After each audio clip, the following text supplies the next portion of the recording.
Have y'all ever been so frustrated? Like, I'm talking like you've reached your boiling point, but there's literally absolutely nothing you can do about it, so all that there's left to do is cry?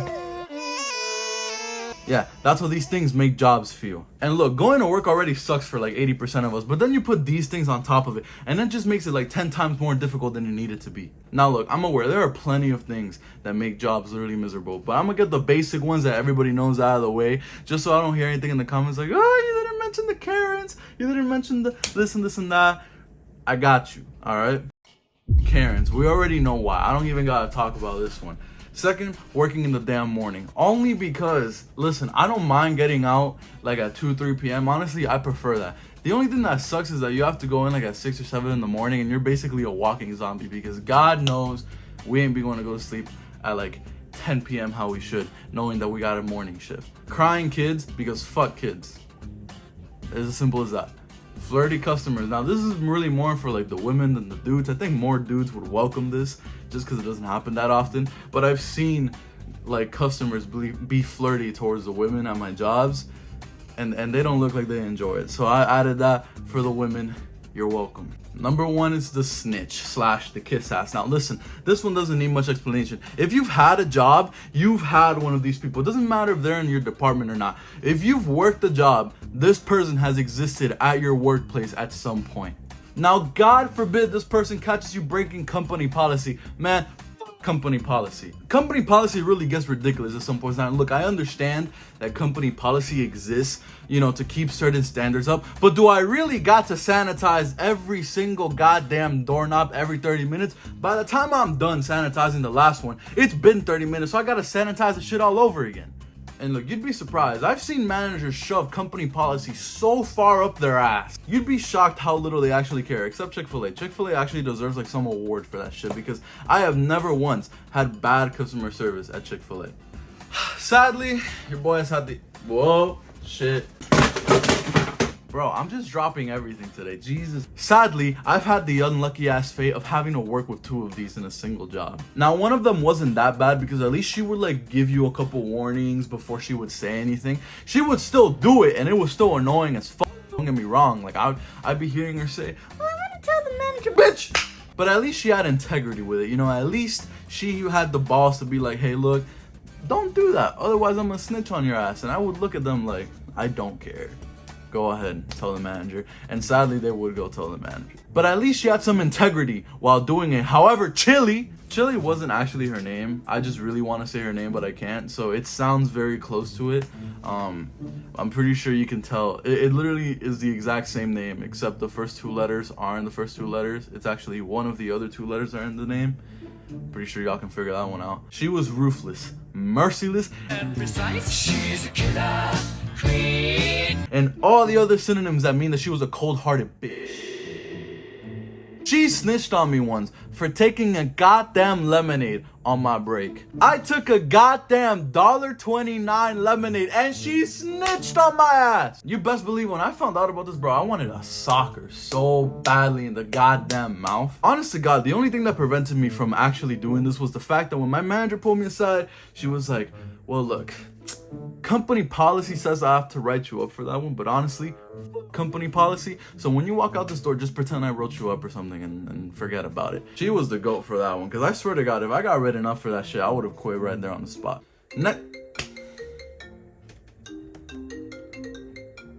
Bro, you called me while I'm re-recording my video. I'm like, wait a minute, I recognize that camera. Yeah, well, my phone is up here, but I have my script here. Actually, since you're gonna be editing this, you're gonna hear yourself right now, because I'm still recording. Oh, damn. Wait, hello, everybody. Bro.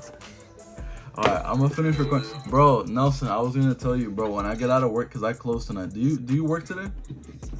No, I called out today. Oh, shit. Oh, what? Why? The AC, like in my department, we have like this giant AC on the top and it's turned off. So like now I'm dying. Bro, been there for 2 days. Hell no, bro. Like yesterday I almost fainted. And nah, bro, I'm not trying to do that. I'm not trying to close a loan on a freaking Friday and And be sweaty as hell. Yeah, I feel you. Sweaty and insane. Bro, you know what's funny? You know, it's funny how you're complaining about work, because the video that I'm doing is complaining about things that make work miserable. Also, Uno came to say hi. Look at him. Y'all miss Uno? Yeah, I've kept him alive, don't worry. Next is the power hungry manager. And honestly, this is the type of person that you know for sure was bullied as a kid. Because ain't no way that somebody can be this much of an asshole and not have some sort of childhood trauma behind it. I had a manager like this not too long ago, and man, I had to let that one out. This was way too recent. But this manager is usually one of the higher up managers. Usually not the store manager, thank God. Because I swear to God, if this was the store manager, I would quit. Like, I would just quit on the spot. Ain't no way that I'd stay there. Now, like I said, I had this manager not too long ago, and I hated working with this manager, bro. This guy was tall, white, bald, and fat. Now, I hated working with this manager, and you know, my first red flag, well, not my first, my second red flag, because my first red flag was when I walked into the store, like when I first got hired, saying, hey, I need to talk to the manager of my department, and he was like, it was on a weekend, by the way, and he was like, oh, we don't do that on weekends, you're gonna have to come back a different day. Even though the manager of that department literally told me to show up on that day. The second red flag that I had from this motherfucker was when he came over to our department, and he was like giving us a little pep talk or something, right? And he was like, you can come to me for anything, because you can ask so-and-so. I'm literally like a big teddy bear. The second those words came out of his mouth, I knew he was a pain in the ass. The complete opposite of a teddy bear. Except that, I mean, he looked the part, don't get me wrong. He had terrible people skills. Like, I mean, like, horrible. Like, I mean, to the point where people, like, customers would see him talk to his employees like that. Or sometimes he would talk to the customers like that, and they'd call him out on his shit.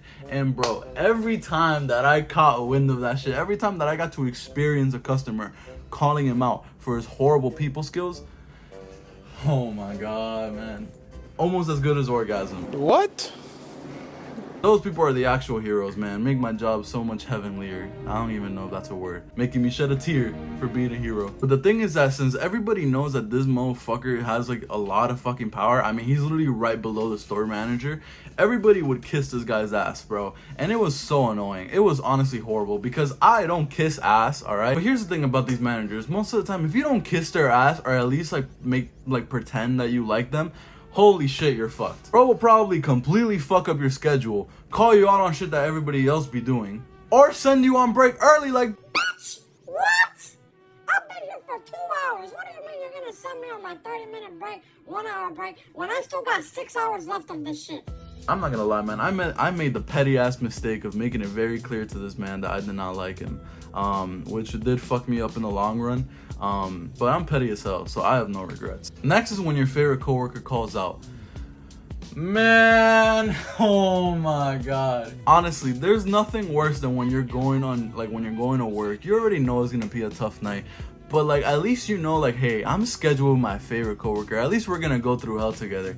Only to find out the motherfucker called out. That's enough to make a grown man cry right there. And honest to God, you can't even blame the person because you knew that you were contemplating earlier calling out. Except that this person actually acted on it. So you kind of have a right to be mad, but you were gonna do the same shit. So you can't even say shit. And sometimes you'll be extra unlucky and your job will decide to call in the person that you hate, your coworker that you despise. Woo, that's torture. Nah. I'd leave early. I'd be like, nah, I'm sick, or like I got some infection or some shit. Ugh, and I'm going home. That's horrible. Thing is, I've had shit like this happen to me before because I barely really have friends at work, and it's not because I don't want to make friends. Trust me, that's not the reason at all. The thing is that I'm literally every single one of my jobs, the age gap between me and the majority of my coworkers are enough for them to be my parents. So most of the time, I just pop in an earbud and like they have like conversations about whatever the fuck old people have, to be honest. The entire time you're just there thinking like, damn bro, here I am working while Nelson's probably like asleep or something. Lucky fuck. The snake coworker.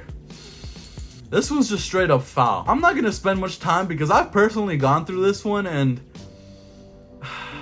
man, the betrayal, bro. Oh my God.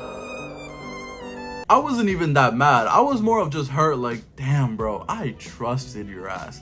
We've vented about this place together. We've stolen from this place together. Bro, we follow each other on Instagram, man.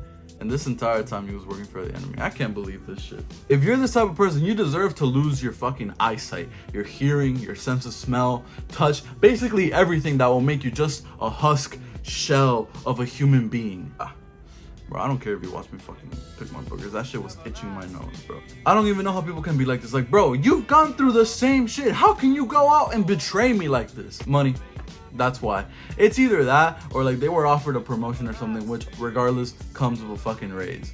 And it was most likely that it was between you or them, and they chose the dark side, bro. They became the Anakin to your Obi-Wan, when they were once the Mordecai to your Rigby.